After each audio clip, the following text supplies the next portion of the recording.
Mr. Heavyweight Boxing today? Hey, what's up, man? This is Chris, the Nightmare Ahio, and you're watching Mission Boxing. It's your boy Big Baby Miller here. Listen, we knocking on all bums. First it's gonna be Dylan White, if it's gonna be Joseph Parker, but you know who got the story right? Mr. Boxing Today. You check him out. He got all the latest news on the heavyweight division.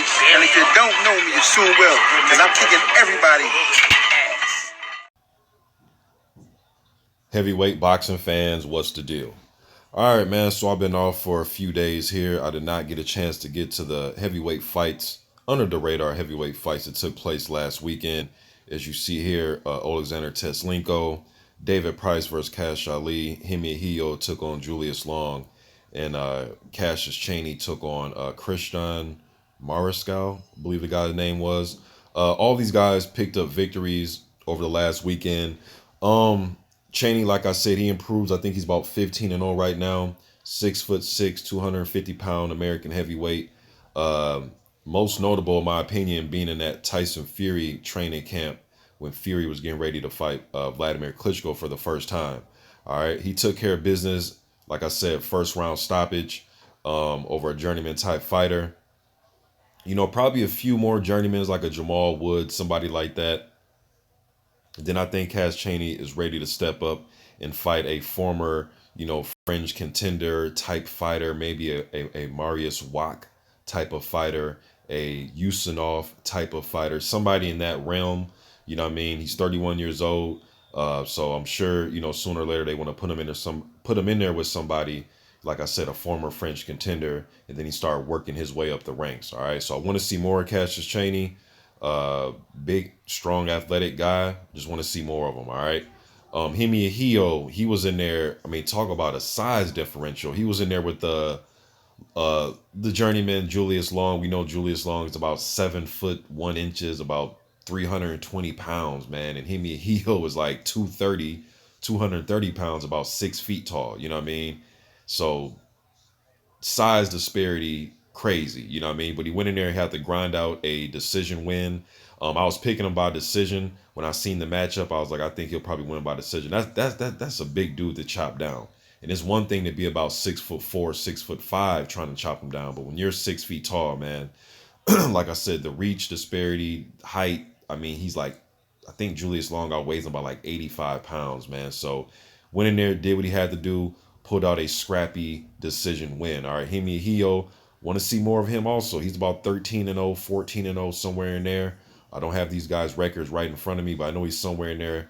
Want to see more of him. Like I said, same thing with Cassius Chaney. Probably see him step up, fight a few more journeyman type guys, maybe 2 more journeymen, and then put him in there with a former fringe contender type of fighter so he can work his way up the ranks. Also, now let me get to this fight, man. David Price versus Cassius Ali. All right. Now, Cassius Ali bit the dude, man. He bit him twice. I seen 2 bites, right? The one in the 5th, the one where the ref stopped the fight when Cassius Ali tackled him and bit him, you know what I mean, like on his ribs or, in that area. And then he bit him in the 3rd round as well, man. He bit him when he had him against the ropes. I believe it was like 43 seconds left in that 3rd round. And he bit Price probably like, I think it was like on his bicep, maybe under the shoulder somewhere in there. Right in that area, man. It's crazy, man. This is what I think would happen, all right? First of all, I got the prediction wrong, okay? I picked Cassius Ali to catch Price with the overhand right and stop him, all right? In my opinion, it looked like Cassius Ali plan was the jab to the body to change levels, jab to the body, then come back over the top with the overhand right. Once that wasn't working, he ran out of ideas. Ran out of ideas, man. Some people call it taking a coward way out. I know a lot of people brought up Mike Tyson. I remember...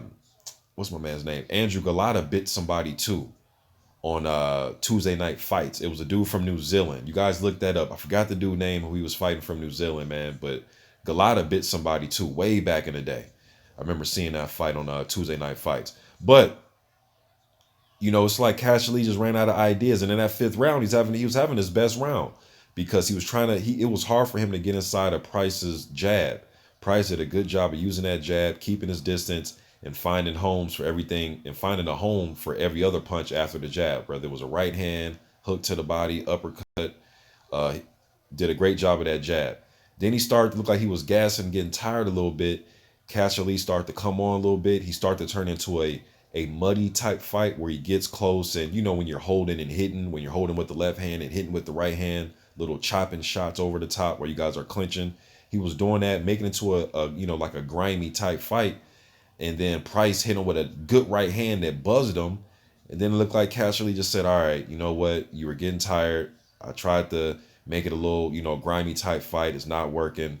I want out. That's just what it seemed like, man. So uh, I know they're talking about David Price said he wants the winner out of Lucas Brown and Dave Allen. I think that's a good look right there.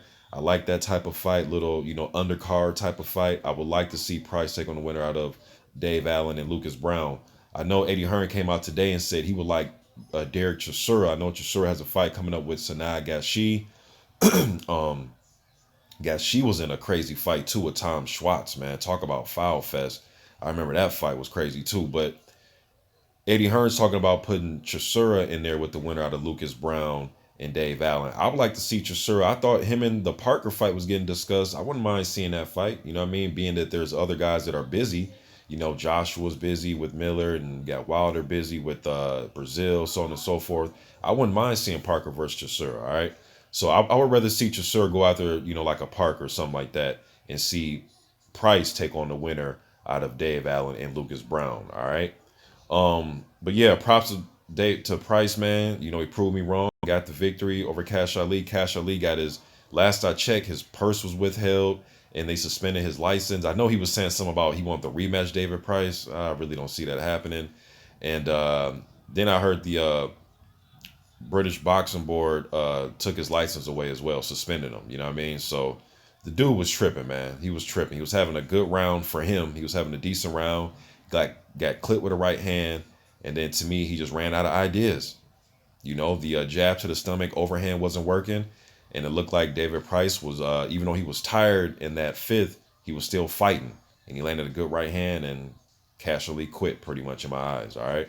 And then Oleksandr Teslenko improves. I believe he's about 50. I don't have these dudes' records in front of me, but I think he improves to 15-0 or 16-0. Ukraine fighter, had a whole bunch of amateur experience, like close to 300 fights, won damn near 250 of them, I believe. But his career right now is based out of Canada.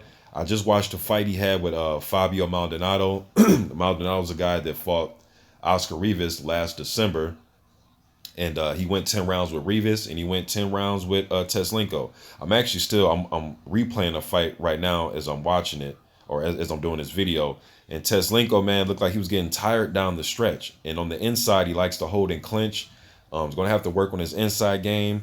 But when he was, you know, popping his jab, moving, he was forced to go on his back foot a little bit in this fight, especially later in the fight. Maldonado was putting up the high guard, coming forward, you know, try to crash in and then try to land overhand rights and left hooks and things like that. All right. But Teslenko was forced to go on his back foot, does stand straight up a little bit. Maldonado was able to land some overhand rights over Teslenko's low jab. He likes to fight with his hands low sometimes and likes to fight off the back foot. Stands kind of straight up, you know what I mean? But I want to see him work more on his inside game, because when he gets close, he just likes to hold, man. And you get in there with somebody that wants to fight you on the inside, going to have a lot of trouble fending that guy off. All right. But a lot of good, interesting fights up there for him as well. Wouldn't mind seeing him fight like a Dylan Carmen or a Mavden Malos, somebody like that, or maybe a Simon Keene. I know Simon Keene's going to be in action. I'm going to do a video on him as well a little bit later.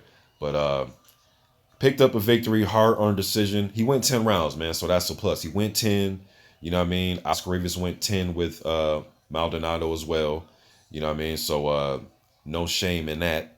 You know what I mean? But that's my opinion on the fights that took place over this last weekend, man. You guys let me know what you think in the comment section about this. I'm gone.